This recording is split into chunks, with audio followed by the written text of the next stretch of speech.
Good evening friends, তোমরা সবাই কেমন আছো? আশা করছি ভালো আছো। আমরাও ভালো আছি। আমার নতুন একটা ব্লগে তোমাদের অনেক স্বাগত জানাই। আজ ছিল 27শে নভেম্বর। এই দিনটা আমাদের কাছে খুবই স্পেশাল। আগের বছর এই দিনেই আমাদের বিয়ে হয়েছিল, তাই আজ ছিল আমাদের প্রথম বিবাহবার্ষিকী। আগের দিন রাত 12টায় আমরা নিজেদের মতো করে ছোট একটা কেক কেটেছিলাম। পরের দিন সকালবেলা উঠে সব কাজকর্ম সেরে নিয়ে চলে গেছিলাম মন্দিরে পুজো দিতে, কিন্তু সেখানে গিয়ে ভিডিও করা হয়নি।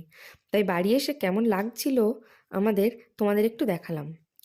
তারপর দুপুরবেলা শাশুড়ি মাকে বলেছিলাম সিম্পল রান্না করতে। আজ মাই করেছিল তাই রান্নাটা।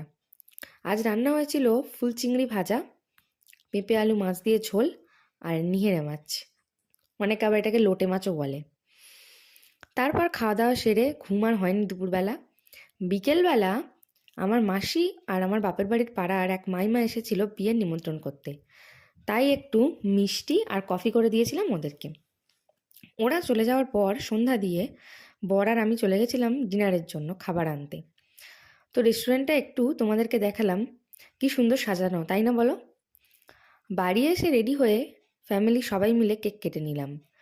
যেহেতু প্রথম বিবাহবার্ষিকী, তাই মালা বদল, সিঁদুরদান সবই হলো একটু একটু করে। ডেকোরেশন আর কেক সবই বরের ক্রেডিট। আমি সত্যিই খুব লাকি যে এরকম একটা মানুষকে আমি আমার লাইফ পার্টনার হিসেবে পেয়েছি। আমি সত্যিই খুব খুশি এরকম একটা ফ্যামিলি পেয়ে। তারপর সব কিছু শেষ করে ডিনার সেরে ঘুমিয়ে পড়েছিলাম। খাবারের টেস্টগুলো খুব সুন্দর ছিল। আজ তাহলে এই পর্যন্তই থাকলো।